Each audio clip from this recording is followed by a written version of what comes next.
Amém. Glória a Deus. Irmãos, queria convidar você a abrir a palavra de Deus em Mateus capítulo 6. Hoje vou estar dando sequência à série de ministrações em Mateus. Mateus capítulo 6, a partir do versículo 1. Eu vou estar usando a NAA, Nova Almeida Atualizada, para a gente estar lendo e refletindo nesse texto tão maravilhoso. Jesus, então, irmãos, ele segue ensinando a cultura do reino para os seus discípulos. A gente pode perceber desde as bem-aventuranças que Jesus começa a ensinar ali no capítulo 5, ele fala que nós somos sal e luz, ele faz um contraponto entre o que o Antigo Testamento dizia sobre alguns temas e o que os mestres da lei interpretavam sobre alguns temas. E agora ele vai falar a respeito das boas obras, das práticas de justiça, práticas de piedade. Ele vai falar sobre esmola, sobre oração, sobre jejum. E não diferente de tudo que Jesus falou até aqui, a cultura do reino é diferente, muito diferente da cultura do mundo, da cultura da religiosidade. Então Jesus ele continua nos desafiando em cada uma das suas palavras. Então, Mateus 6, verso 1 em diante. A palavra de Deus diz assim: evitem praticar as suas obras de justiça diante dos outros para serem vistos por eles, porque sendo assim, vocês já não terão nenhuma recompensa junto do Pai de vocês que está nos céus. Quando, pois, você der esmola, não fique tocando trombeta nas sinagogas e nas ruas, como fazem os hipócritas. Está voando tudo aqui. Para serem elogiados pelos outros. Em verdade lhes digo que eles já receberam a sua recompensa. Mas ao dar esmola, que a sua mão esquerda ignore o que a mão direita está fazendo, para que a sua esmola fique em secreto, e o seu Pai, que vê em secreto, lhe dará a recompensa. E quando orarem, não sejam como os hipócritas que gostam de orar em pé nas sinagogas e nos cantos das praças para serem vistos pelos outros. Em verdade lhes digo que eles já receberam a sua recompensa. Mas ao orar, entre no seu quarto, feche a porta, ore ao seu Pai que está em secreto, e o seu Pai, que vê em secreto, lhe dará a recompensa. E orando, não usem vãs repetições, como os gentios, porque eles pensam que por muito falar serão ouvidos. Não sejam, portanto, como eles, porque o Pai de vocês sabe o que vocês precisam antes mesmo de lhe pedirem. Portanto, orem assim: Pai nosso que estais nos céus, santificado seja o teu nome. Venha o teu reino, seja feita a tua vontade, assim na terra como é no céu. O pão nosso de cada dia nos dá hoje, e perdoa-nos as nossas dívidas, assim como nós também perdoamos aos nossos devedores. E não nos deixes cair em tentação, mas livra-nos do mal, pois teu é o reino, o poder e a glória para sempre. Amém. Porque se perdoarem aos outros as ofensas deles, também o Pai de vocês, que está no céu, perdoará vocês. Se, porém, não perdoarem aos outros as ofensas deles, também o Pai de vocês não perdoará as ofensas de vocês. Quando vocês jejuarem, não fiquem com uma aparência triste como os hipócritas, porque desfiguram o rosto, a fim de parecer aos outros que estão jejuando. Em verdade lhes digo que eles já receberam a sua recompensa. Mas você, quando jejuar, unja a cabeça e lave o rosto, a fim de não parecer aos outros que você está jejuando, e sim ao seu Pai em secreto. E o seu Pai, que vem em secreto, lhe dará a recompensa. Até aqui, irmãos. Queridos, Se a gente pudesse dar um subtema para esse pedacinho aqui do capítulo 6, a gente poderia chamar de piedade no secreto. Porque todas as coisas boas que nós vivemos, que nós fazemos, não é com o objetivo da gente ser visto pelos outros. Não é com o objetivo da gente ser aplaudido pelos outros. Não é com o objetivo da gente ser reconhecido pelos outros, de receber tapinha nas costas e coisas do tipo. Então Jesus começa falando a respeito das esmolas. Irmãos, de verdade, hoje em dia é muito difícil dar esmola. Você concorda comigo? Porque às vezes a gente está andando de carro, está no meio da rua, e aí alguém vem e pede uma moedinha do coração para você. Me dá uma moedinha do coração. Você não pode me dar um dinheirinho? Estou com fome.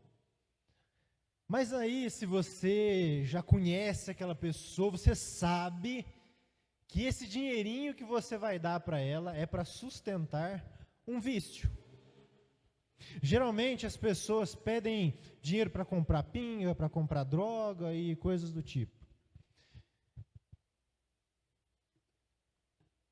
Então hoje é muito difícil ajudar, dar esmolas.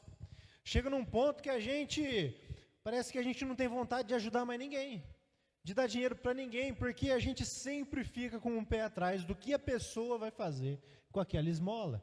O que a pessoa vai fazer com aquele dinheiro que a gente dá para ela.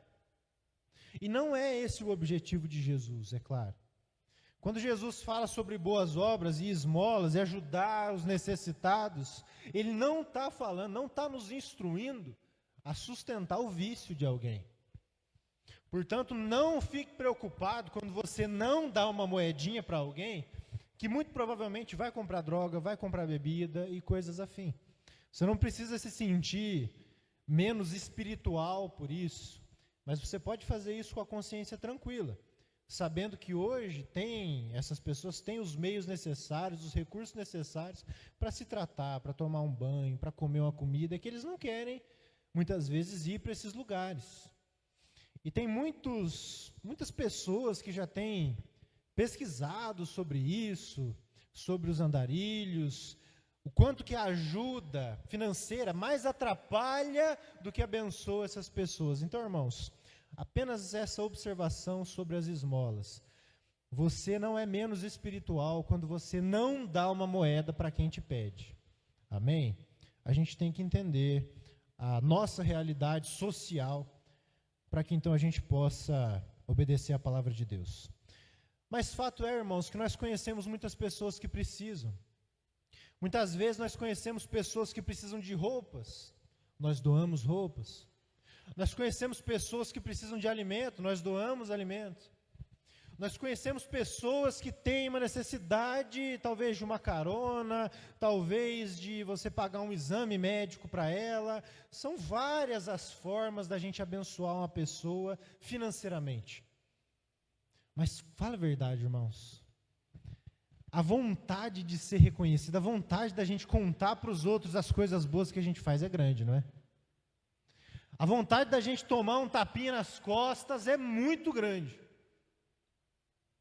E aqui Jesus fala algo interessante, para a gente não ficar tocando trombeta quando a gente vai ofertar, vai dar as nossas esmolas. E aqui existem duas possibilidades. A primeira é que as trombetas do templo tocavam e aquelas pessoas iam correndo para dar as suas esmolas. As trombetas tocavam, é hora de ajudar alguém, há uma necessidade, há uma urgência de alguém ser ajudado. Essa pessoa passava correndo que nem uma bala, só para os outros verem que ela era espiritual, que ela ajudava os outros, que ela dava esmolas, que ela dava recursos para os outros. E a outra possibilidade é aquela pessoa que ajuda e conta para todo mundo que ajuda. É aquela pessoa que doa a cesta básica e faz questão de tirar aquela foto, assim, aquela selfie, né? Não faz uma boa ação sem tirar uma selfie no Instagram. Não faz uma boa ação sem contar para os outros as boas ações que faz. E Jesus está falando, se você faz boas ações pensando em receber elogios, você é hipócrita, você já recebeu a sua recompensa, porque o seu Pai que está no céu, que poderia te recompensar no secreto, Ele vai olhar e falar assim: esse caboclo, essa moça, esse moço, não está buscando nenhuma recompensa de mim. Para ele já basta o elogio dos outros, para ele já basta que os outros olhem para ele e falem: esse aí é espiritual, olha como que ele, olha as coisas que ele faz. Olha as coisas que ele faz. E muitas vezes nós vivemos uma vida religiosa, expomos a nossa vida religiosa e construímos máscaras de religiosidade, para que as pessoas nos aprovem, para que as pessoas olhando para nós, para que elas determinem que nós somos espirituais. Quando na verdade o único que pode dar recompensa e o veredito se nós somos espirituais ou não, é Deus e não as pessoas. Depois, Jesus fala sobre a oração. Queridos, quando Jesus fala sobre oração, Ele fala sobre aquelas pessoas que gostavam de tomar uma posição de frente ali, uma posição de destaque. E eles gostavam de orar com palavras muito bonitas, só para parecerem, de novo, espirituais. Pergunta: é pecado orar em público? Jesus aqui está proibindo a oração em público? Não, não é isso. Jesus está querendo tratar a motivação, irmãos. Porque o próprio Jesus orou em público. E às vezes a gente fica se perguntando, eu não sei se você já se perguntou isso, mas geralmente a gente ora aqui na frente. A gente toma o microfone, ora, fala com o Senhor. E às vezes a gente fica pensando: meu Deus, eu orando sozinho lá eu falo tudo que eu preciso falar, mas no microfone parece que eu fico meio travado, meio enrijecido. Ou então, talvez algum irmão olhando e falando assim: nossa, olha lá, orando no microfone, mas Jesus não falou que é para orar no secreto? Será que não é errado? Irmãos, em João 17, usando o exemplo do próprio Jesus, ele começa a orar, e essa oração de João 17 é de uma riqueza de detalhes sobre Jesus, sobre o relacionamento perfeito dele com o Pai, sobre a unidade que Jesus espera da igreja. É uma oração que nos ensina. Jesus orava publicamente, ele falava com Deus, sim, mas ele também, aproveitando a situação, ele aproveitava para ensinar através da sua oração. Então, orar em público não é errado, o problema é quando a gente ora para ser visto. O problema é quando o nosso coração não está conectado com Deus, mas está preocupado com a pessoa do lado.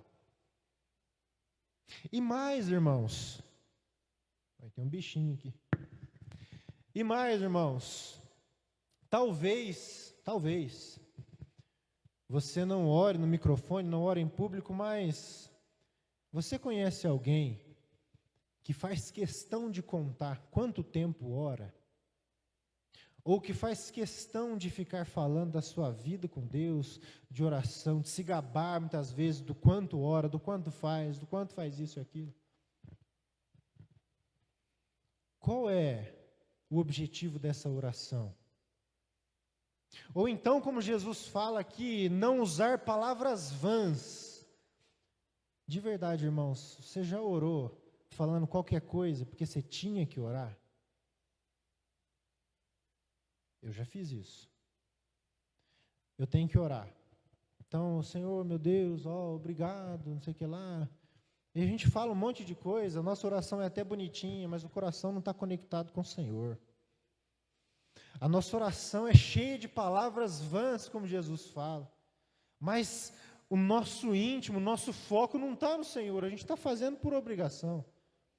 Para cumprir uma meta, eu tenho que orar todo dia, então vai lá, ora. E muitas vezes nós falamos palavras vãs. Tem até um teólogo que ele fala assim: eu oro até eu começar a orar. Porque parece que no começo da oração está aquele negócio meio mecânico, aquele negócio meio automático. Ó Senhor, obrigado, não sei o que lá. Tudo no automático, mas aquelas palavras de sinceridade, de relacionamento, de intimidade com o Senhor, elas começam a brotar só depois. E aqui Jesus está colocando o perigo da nossa vida de oração ser uma vida de aparência. E também da nossa vida de oração ser uma vida de oração mecânica, em que nós só falamos palavras vãs, mas nós não prestamos atenção, ou nós muitas vezes nem cremos que o Senhor está nos ouvindo, que o Senhor está ali, que é uma conversa, que é um diálogo, que é um relacionamento com alguém vivo. Mas muitas vezes a gente já tem a nossa oraçãozinha pronta, e a gente fala o que a gente sabe falar, não rasga o coração diante do Senhor. E outro perigo, e Jesus fala que os gentios, os pagãos viviam assim, eles achavam que se eles falassem bastante, os deuses deles iriam ouvi-los. Irmãos, não vou desmerecer o testemunho de grandes homens e mulheres de Deus que oravam por várias horas. Mas muitas vezes a gente acha que para Deus nos ouvir a gente tem que ficar 1, 2, 3 horas orando, para que o Senhor nos ouça. Alguns até têm os horários preferidos, né? Tal hora é melhor para você orar. Se você orar às 3 da manhã, eu acho que é o horário preferido de todo crente, né? Não que seja errado você acordar esse horário para você orar. Mas se você orar às 3 da manhã, das 3 às 3:30, Deus vai te ouvir. Se você orar, se você põe o despertador lá, se você começa com 5 minutos, vai para 10, sobe para 15, chega em 30 minutos, amém, está ficando mais espiritual. Vamos tentar chegar em 1 hora de oração agora. Agora, quanto desse tempo com Deus, de muita quantidade, quanto desse tempo tem qualidade? Quanto desse tempo tem verdade? Quanto desse tempo tem intimidade genuína com o Senhor? A oração que Jesus nos ensina, o Pai Nosso, se a gente falar ela, a gente não gasta nem 1 minuto. Mas são palavras muito precisas, poderosas, como nós vamos ver adiante. Irmãos, Deus não quer robôs na oração. Deus não quer pessoas que têm receitas de bolo para orar. Deus quer a gente por inteiro, derramado, com o coração aberto, com sinceridade, orando com sabedoria, com temor e tremor, porque, como dizem em Eclesiastes, Deus está no céu, nós estamos na terra. Então que sejam poucas as nossas palavras, porque Deus é soberano, Ele é santo, santo, santo, e muitas vezes nós fazemos, do nosso momento de oração, um monte de palavra vazia, mas nós estamos falando com Deus. Ele é o nosso Pai, sim, Ele é o nosso amigo, sim, mas Ele está nos altos céus. Com que direito nós fazemos o nosso momento de oração? Algo qualquer, apenas uma tabela para a gente cumprir. Isso não é o que Deus quer de nós. Se nós vivemos esse tipo de oração, nós somos hipócritas. Se nós fazemos questão de expor a nossa intimidade com Deus, já não é mais intimidade. O que o Senhor quer de nós em oração é qualidade, não quantidade. O que o Senhor quer de nós na oração é o propósito correto de nos relacionarmos com Ele. Não orar para falar que a gente ora, que a gente é espiritual, que a nossa tabelinha de espiritualidade está ok. O checklist espiritual. Não. Mas muitas vezes nós caímos no erro de pensar que oração é apenas um dever. Então eu oro porque eu preciso. Eu falo o que precisa falar, falo o que me ensinaram a falar, eu imito alguém que ora. Mas, irmãos, momento de oração é momento de intimidade. A nossa recompensa não está no fato da gente pensar que a gente é espiritual. Você não precisa provar nada para você mesmo. Eu vou orar para mim me sentir mais espiritual. Não, você não precisa se provar nada, você não precisa provar nada para ninguém. A sua recompensa vem de Deus. O que você constrói no secreto, o Senhor recompensa. É o que Jesus está dizendo. Mas se a sua recompensa for uma espécie de orgulho religioso, então de Deus você não precisa esperar mais nada, você já recebeu a sua recompensa.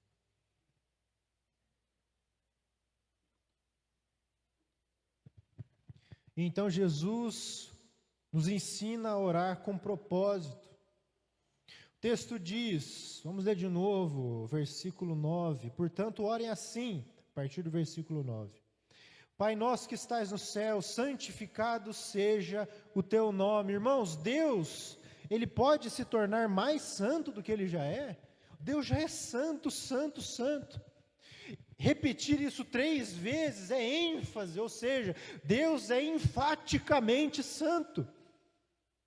Então, quando nós oramos, Pai nosso que estais no céu, santificado seja o teu nome, nós queremos dizer que as pessoas reconheçam que o Senhor é santo.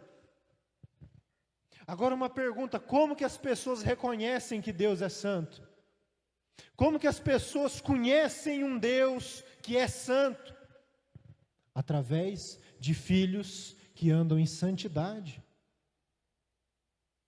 Então, quando nós oramos, que o teu nome seja santificado, é como se a gente também pudesse orar assim: Senhor, me permite glorificar o teu nome, não desonrar o teu nome, porque o Senhor é santo. Eu sei que eu vou falhar, mas me livra disso, porque eu quero que as pessoas percebam, através da minha conduta, através das minhas palavras, que o teu nome é santo, e que o Senhor tem me santificado, e ter a humildade, como nós vamos ver adiante, de quando falhar, porque nós vamos falhar, pedir perdão. Isso também faz parte de um caráter santo, reconhecer as suas falhas. E é muito interessante que Jesus diz, Pai nosso. Quantas vezes a gente quer se apropriar de Deus? Deus é só meu. E quantas rixas e rivalidades a gente vê em várias igrejas. Parece que as pessoas querem usar Deus em seu favor para punir as outras.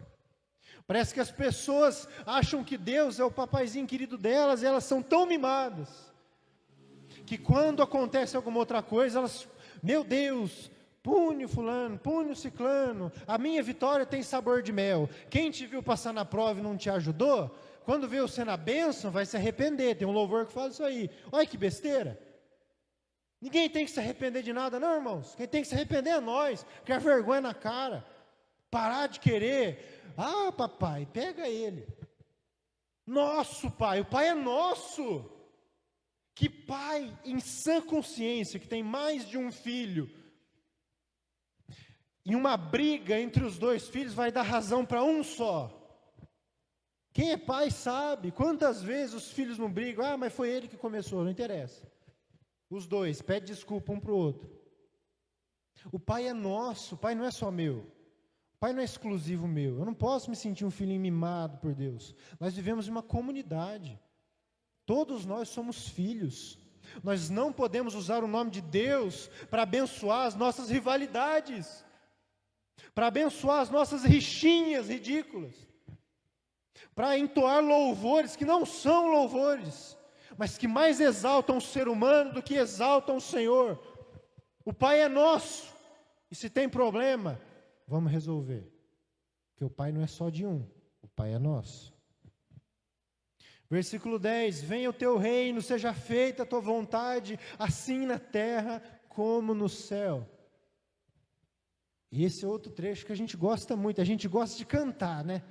Deixa o céu descer, glória a Deus. Aí a gente já pensa, né, o céu descendo, avivamento, dons. Também.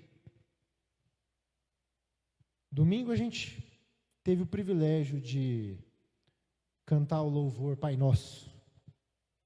Maravilhoso. Mas Jesus nos ensina a pedir que o reino venha, que os céus venham. O que isso significa? É o governo de Deus nas nossas vidas. É a vontade de Deus nas nossas vidas.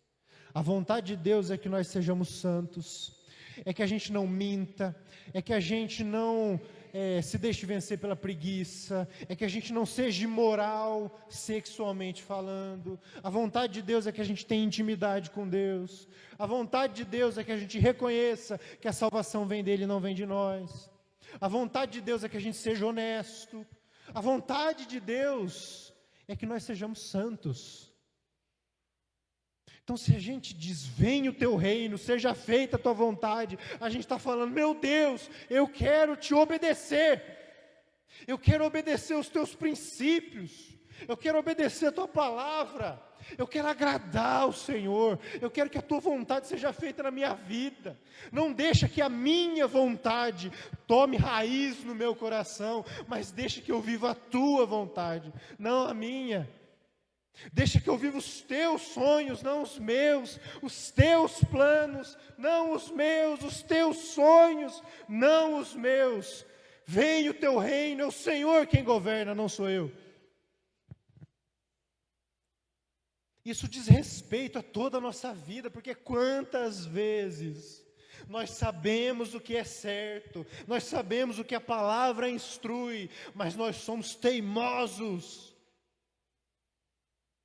Com a cerviz dura, nós não nos curvamos diante da palavra de Deus, mas nós insistimos em desobedecer. Quantas instruções para maridos, para esposas, para filhos, e nós nem sequer nos importamos em conhecer. E quando conhecemos, desobedecemos.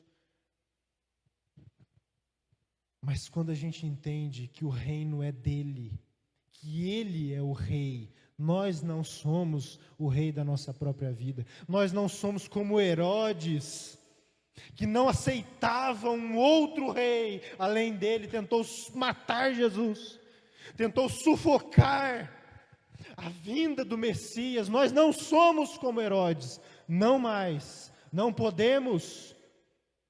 Nós precisamos por completo nos submeter à vontade do Senhor.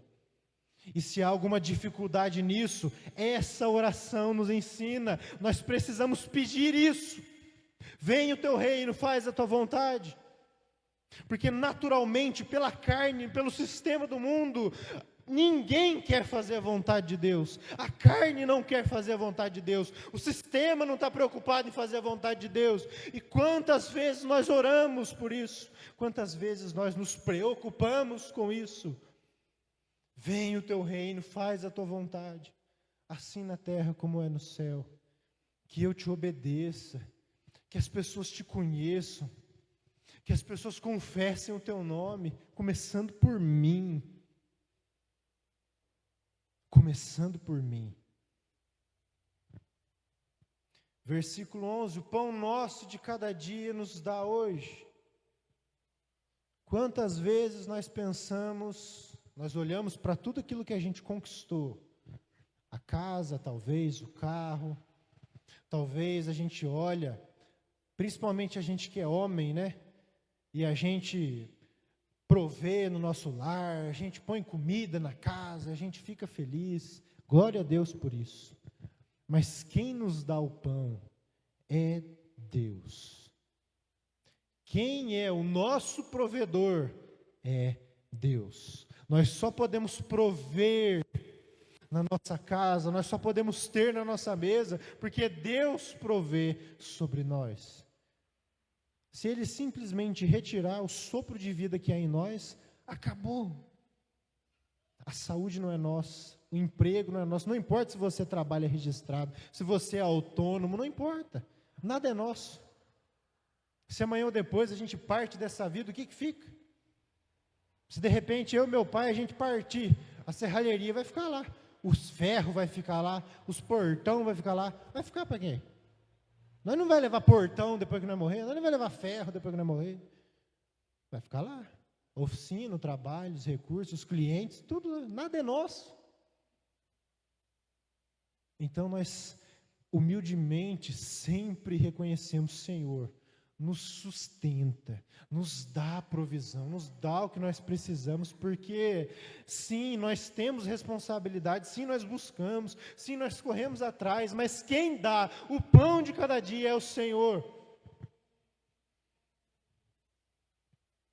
Versículo 12: e perdoa-nos as nossas dívidas, assim como nós também perdoamos aos nossos devedores.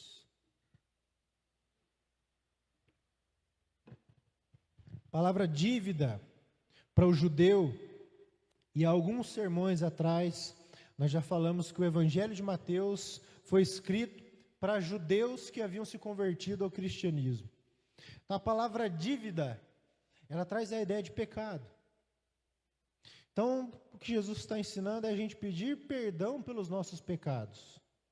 E essa é uma oração diária, o pão nosso de cada dia. É quase como se a gente orasse isso todo dia. Que a vontade de Deus seja feita, reconhecendo que o Pai é nosso, não é só meu, o Pai é nosso. A vontade de Deus tem que ser feita, eu tenho que honrar o nome de Deus. Eu preciso depender de Deus para suprir sobre a minha casa. É uma oração diária. E aqui Jesus nos ensina a pedir perdão também diariamente. O que isso significa? Significa que se eu pequei, eu perdi a salvação. Aí eu orei e recuperei a salvação. Aí eu pequei de novo, perdi a salvação. Aí eu orei e recuperei a salvação. Não. Calvinista e arminiano, nenhuma linha teológica saudável não acredita nisso. Se alguém falou que acredita, mentiu por você. Não, não é assim que funciona. Sabe, irmãos, uma vez que Deus nos fez filhos, uma vez que Ele nos perdoou no sentido de posição, agora nós somos filhos, nós somos santos, nós somos justos. Show de bola, está salvo. Amém.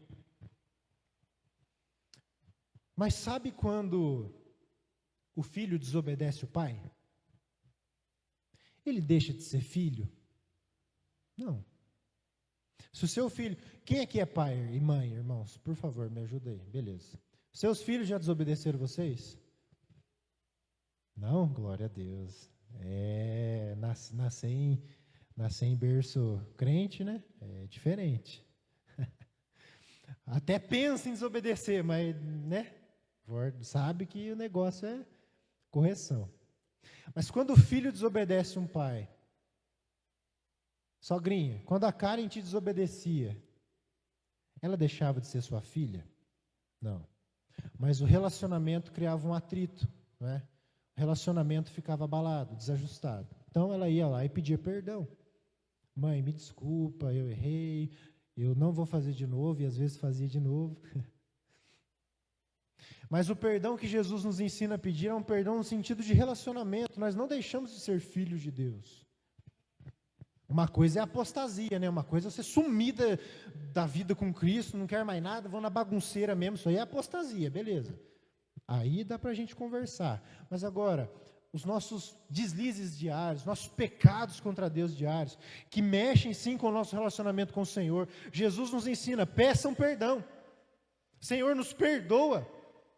Senhor, nos perdoa porque nós erramos, porque nós falhamos, porque nós pecamos, assim como nós perdoamos aqueles que pecam contra nós. Você perdoa as pessoas que pecam contra você? Porque Jesus diz, vou pular agora para o versículo 14, depois a gente volta no trecho da tentação. Jesus diz, porque se perdoarem uns aos outros as ofensas, se perdoarem aos outros as ofensas deles, também o Pai de vocês que está no céu perdoará vocês. Se porém não perdoarem aos outros as ofensas deles, também o Pai de vocês não perdoará as ofensas de vocês. Então quer dizer que, como nós já vimos aqui, esse perdão é no sentido relacional. Se eu estou num relacionamento com Deus, eu estou pedindo perdão para Deus, mas eu não perdoo o meu irmão, Deus vai falar assim, opa, vai se tratar. Vai se tratar. Sabe, no capítulo 18 de Mateus, quando Jesus conta aquela parábola que um servo chega para o seu senhor e fala assim: Senhor, eu tenho uma dívida muito grande, me perdoa, por favor. Aí o senhor vai lá, uma dívida impagável, ele vai lá e perdoa. Aí esse servo sai todo feliz, ele encontra com o seu conservo, que devia para ele, e ao invés de perdoar como o seu senhor perdoou, ele fala assim: eu quero cada centavo que você me deve.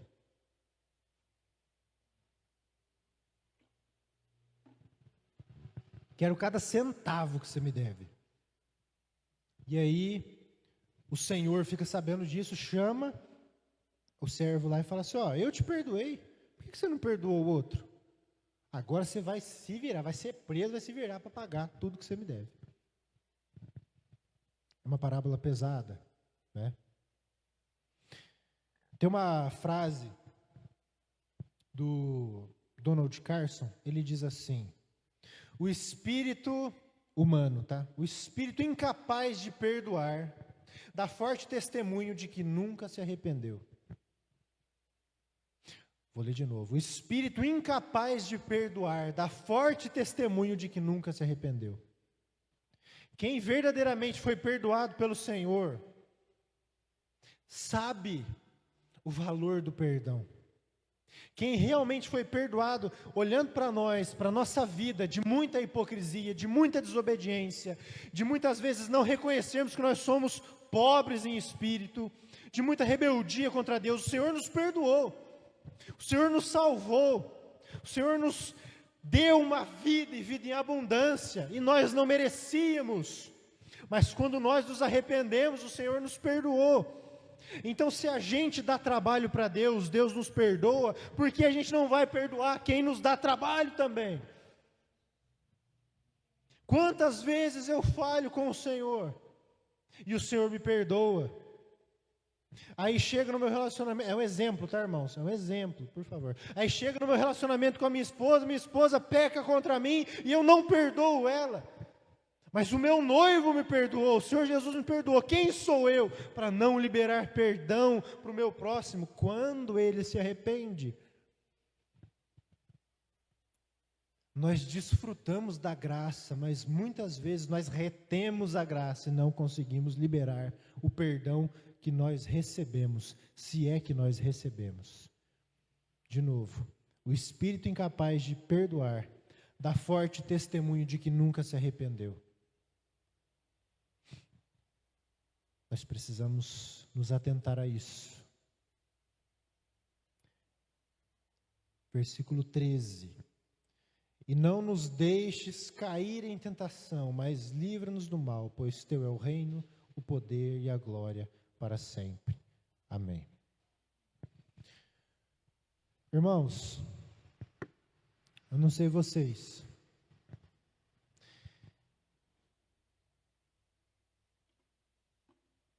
mas eu entendo que, pelo que está escrito na primeira carta de João, aquele que diz que não tem pecado chama Deus de mentiroso. Isso está escrito na palavra. Então, se eu digo que eu não peco, que eu não tenho lutas, alguma coisa está de errado aí. Se eu digo que eu não tenho problema nenhum, que eu não sou tentado, que eu não tenho dificuldade nenhuma, tem alguma coisa errada.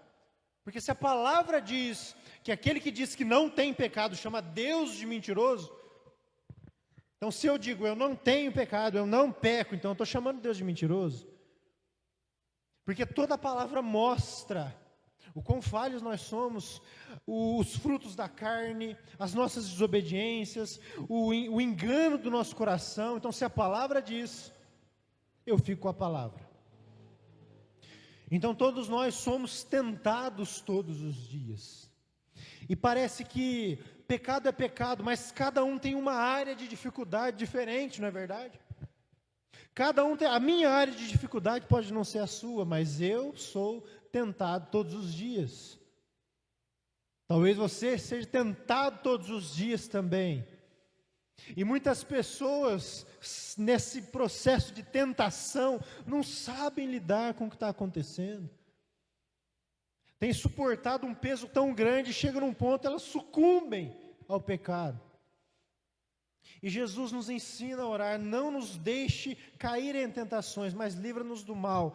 É como se Jesus estivesse dizendo assim: Senhor, A gente tem várias provações durante o dia, a gente passa por muitas coisas, mas nos livra do caminho do pecado, nos livra de chegar perto do pecado, nos livra de entrar naquela tentação braba mesmo, que pega o nosso coração. Se a sua tentação é ficar com raiva, ficar irado, brigar, você sabe como é que é isso, né? O coração pegar fogo, vontade de pegar a pessoa, dar um golpe de jiu-jitsu na pessoa, e a hora que você entra na tentação, a hora que você começa a ceder aqueles primeiros pensamentos, parece que vai ficando cada vez mais difícil.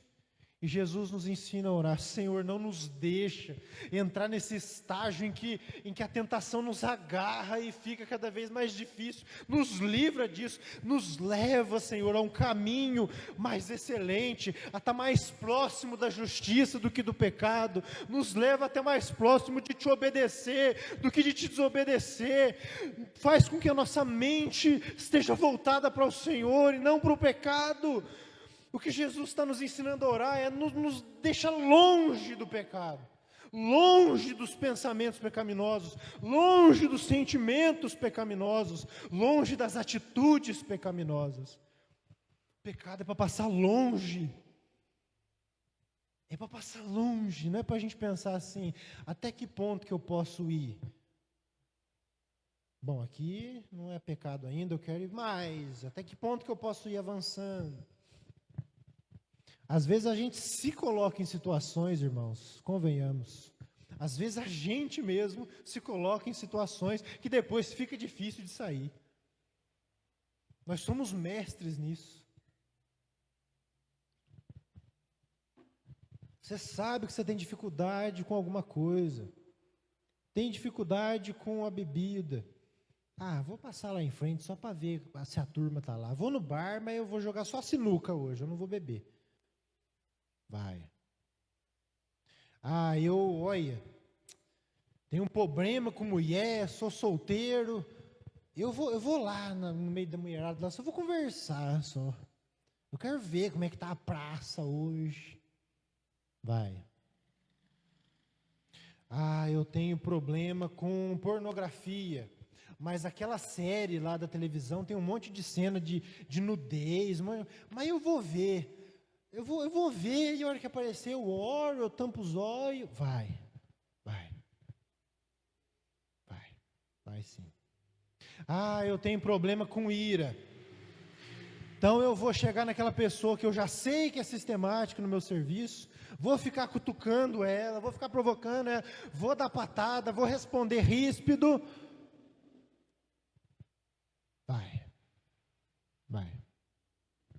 A gente se coloca em situações, a gente mesmo faz armadilha para nós. Sabe, irmãos? O que eu vou falar aqui é só dito popular, não tem na Bíblia. Mas tem um monte de gente que eu já ouvi falar que às vezes o diabo não precisa nem fazer força. A gente mesmo se lasca sozinho. Mas o Senhor Jesus nos ensina a orar e pedir para estar longe dessas tentações. É a vontade de Deus. É a promessa de Deus. Porque se Jesus nos ensina a orar, é porque Deus vai responder. Eu acredito assim. Se o Senhor Jesus nos ensina a orar, se nós orarmos de todo o nosso coração, com fé, eu creio que o Senhor vai responder. Nos livra, Senhor Deus, de entrar nas tentações. Nos leva perto do caminho da justiça.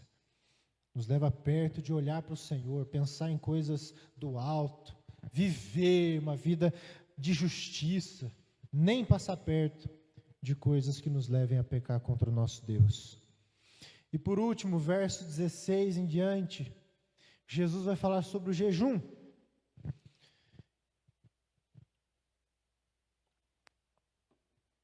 Eles tinham uma prática muito comum, irmãos, os judeus daquela época.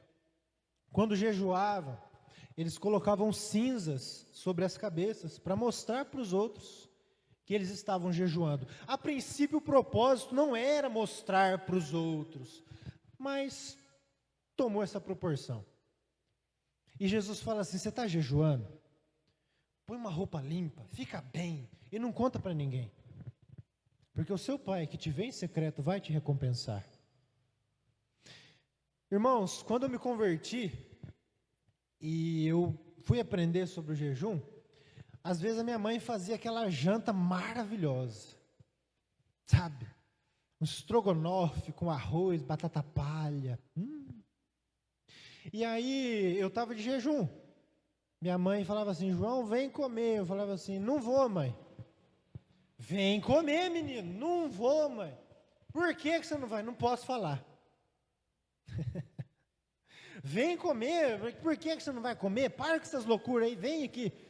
Não, mas eu não posso comer, eu não vou comer. E eu não posso falar o porquê. Aí a mãe já apela, né? Eu fiz com tanto carinho. Ai, eu fiz com tanto amor para você comer. Aí eu falava assim, ai, já teve vezes, né? Eu falava assim, ai, Senhor, eu vou entregar o jejum agora, amanhã eu continuo, porque acho que amanhã minha mãe não vai fazer janta. Mas sabe, aquela neura de não falar, não é isso que Jesus está falando. Sei lá, você está na sua casa, e aí chega o seu marido, sua esposa, seu filho, ó, comprei um pastel, fiz uma janta, ó, não vou comer, estou de jejum, tá bom? Não tem problema. Não é isso que Jesus está condenando. Jesus está condenando aquela pessoa que quer se exibir com jejum. Aquela pessoa que quer mostrar para todo mundo que ela jejua, que ela é espiritual. Olha, às vezes não é tão escancarado quanto a gente pensa, irmãos, mas muitos aspectos da nossa vida com Deus podem ser deturpados pela nossa vontade de parecer alguma coisa para os outros. Muitos aspectos da nossa comunhão, da nossa intimidade com Deus, eles podem ser pervertidos, porque a gente quer expor a nossa intimidade com Deus, para receber recompensa dos outros, elogio dos outros. Você vai fazer boas obras, as pessoas vão ver sim, mas como o próprio Jesus diz aqui no Sermão do Monte, as pessoas vão ver que você é sal e luz, vão ver que você faz boas obras, e vão glorificar a quem? O vosso Pai que está nos céus. As boas obras não são para a gente parecer alguma coisa, se provar alguma coisa, mostrar para os outros alguma coisa. Tudo que a gente faz e vive com Deus é para Deus, é para a glória de Deus. Mas se a gente for sincero com a gente, se a gente for verdadeiro com a gente mesmo, se a gente olhar para dentro e perceber tudo que a gente faz no contexto religioso, vão ter muitas coisas que a gente faz por mera aparência, por mera estética. Sabe aquela historinha do menino que fala para a mãe assim, mãe, vamos morar na igreja porque aqui o pai não te bate? Porque aqui o pai não é agressivo com você? Vamos morar na igreja, porque aqui todo mundo é bom, todo mundo é legal, todo mundo dá paz do Senhor. Muitos aspectos da nossa vida de piedade, da nossa vida religiosa, é de aparência. Isso é um perigo. E nós já vamos para a conclusão. Irmãos, 3 pontos para concluir a respeito dessa vida de aparência que muitas pessoas vivem. Primeiro, se a gente tenta provar que a gente é alguma coisa, eu acho que na verdade a gente não é. Quando eu era adolescente, era comum os meninos quererem beijar um monte de menina, não é? Para a gente provar que a gente é homem, que a gente é bom, o que na verdade prova o contrário. Prova exatamente o contrário. Ah, eu peguei 20 hoje. Moleque. É moleque, não é homem, é moleque. É menino, é infantil, é imoral. Não é homem. Está tentando. E outro, faz isso só para contar para os amigos, só para aparecer, só para provar que é alguma coisa. Não é nada. Não é nada. Quanta gente faz um monte de coisa só para provar que é alguma coisa, quando na verdade não é. Porque Jesus condena esse tipo de hipocrisia. Então, cuidado. Quando a gente tenta provar que a gente é alguma coisa, na verdade a gente não é. Teve uma época que eu deixei a barba desse tamanho, irmãos. Que eu queria me sentir um homem. Eu era um moleque, irmãos. Eu era um moleque. Fui começar a aprender a ser homem depois que eu casei, depois que comecei a trabalhar com meu pai. E estou aprendendo ainda hoje. A barba não diz nada, a aparência não diz nada. Por mais que algumas pessoas falam que eu tenho cara de 30 e poucos anos, com essa barba, esse cabelo sem fazer aqui, eu tenho 26. Eu sou um menino ainda. Mas quantas vezes eu já tentei demonstrar alguma coisa externamente, pela barba, pela aparência, que eu não era de verdade. Isso é um perigo.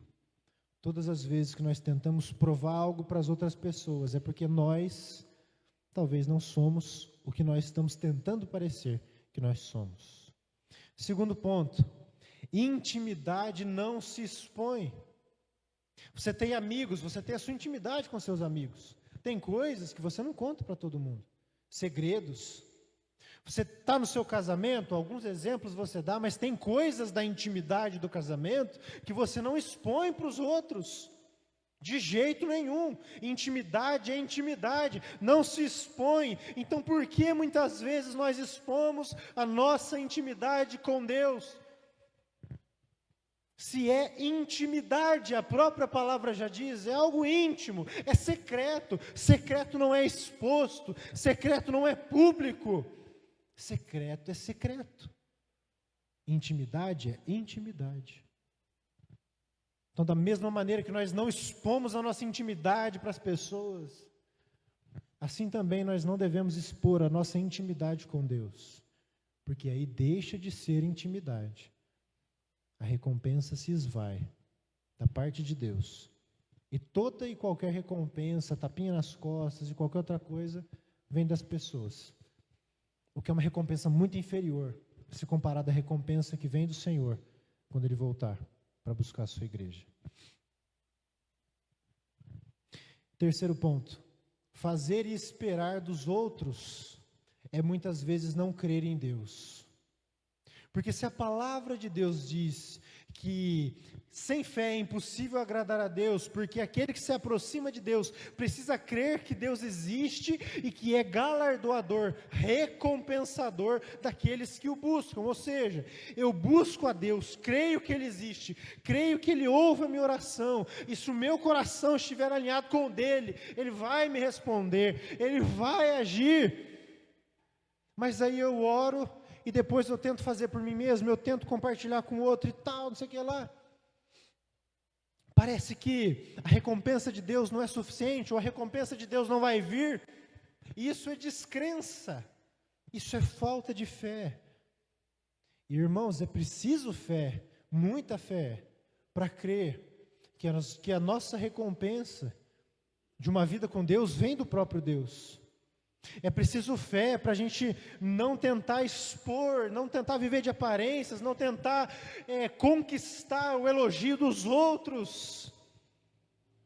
É preciso fé para entender que o melhor fruto e o melhor fruto que nós podemos dar, o melhor termômetro que nós podemos ter da nossa vida é se nós somos fiéis a Deus ou não. E não se nós estamos sendo elogiados, reconhecidos, compreendidos. É preciso fé. É preciso fé para crer que tudo que nós fazemos é recompensado pelo Senhor, é visto pelo Deus que hoje a gente não vê. É muito mais fácil receber o elogio de quem a gente vê. Mas não é isso que o Senhor espera de nós. O Senhor espera que nós tenhamos fé. Você orou? Guarda isso no secreto. Você está num propósito de jejum, você quer mortificar sua carne, você tem a sua intimidade com Deus, deixa isso no secreto. Você se propôs a ajudar pessoas, a fazer boas obras, a visitar, a fazer várias coisas boas. Deixa isso com Deus. Deixa isso com Deus, deixa Deus te recompensar. E também não faça só pensando na recompensa, faça por amor a Deus. Porque o que Jesus nos ensina aqui é que o propósito errado mata a nossa vida de piedade. O propósito errado mata a nossa oração, mata o nosso jejum, mata as nossas boas obras. O propósito correto é glorificar a Deus, fazer tudo em resposta ao Deus que nos salvou, ao Senhor que nos amou sem nós merecermos, e esperar nele, e esperar por muitos anos, e esperar até que Ele volte, mas esperar nele a recompensa de uma vida de amor e entrega ao Senhor. E quando nós falharmos, que a gente se lembre, Jesus foi perfeito no nosso lugar. Nós não vamos acertar sempre, mas nós temos um Deus que se fez um de nós, conhece as nossas lutas na pele, se compadece de nós e já deixou um caminho aberto de perdão e graça para que a gente possa correr para Deus quando a gente falhar e quando a gente pecar.